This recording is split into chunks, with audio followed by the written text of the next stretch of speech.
Selama 2020 hingga 2024, perbankan Indonesia mengalami 3 fase yang sangat berbeda. Tekanan ekstrim akibat pandemi COVID-19, kebijakan restrukturasi kredit, dan fase pemulihan.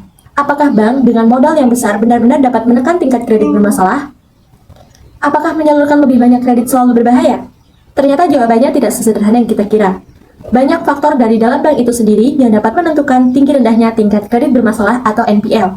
Beberapa di antaranya yaitu Capital Adequacy Ratio. CAR adalah rasio kecukupan modal yang dihitung dari total modal dibagi dengan ATMR atau aset tertimbang menurut risiko. Secara teori, bank dengan CAR yang lebih tinggi seharusnya dapat menekan tingkat NPL.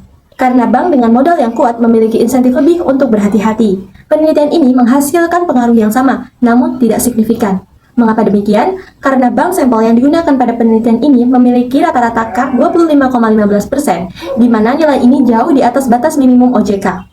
Ketika semua bank berada di zona yang sangat aman, perbedaan CAR antar bank tidak lagi menciptakan perbedaan perilaku yang berarti. Selanjutnya adalah Loan to Deposit Ratio.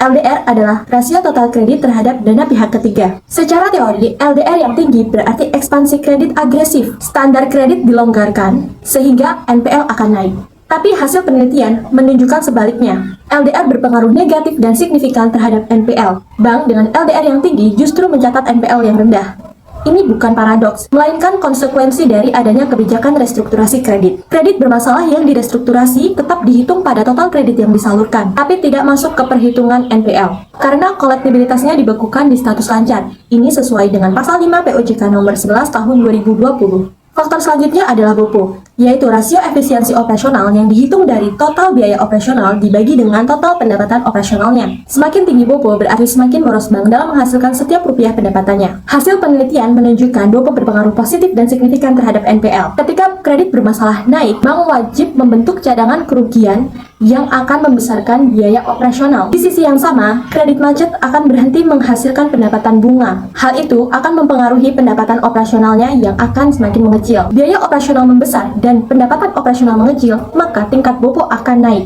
Ini sejalan dengan bad management theory dari Berger de Young, yang menyatakan bahwa bank yang tidak efisien dalam mengelola biayanya juga tidak efisien dalam mengelola risiko kreditnya. Jadi, bukan seberapa besar modal bank yang dimiliki, bukan seberapa banyak kredit yang dapat disalurkan, tetapi seberapa efisien bank dikelola. Itulah yang menentukan sehat atau tidaknya portofolio kredit sebuah bank.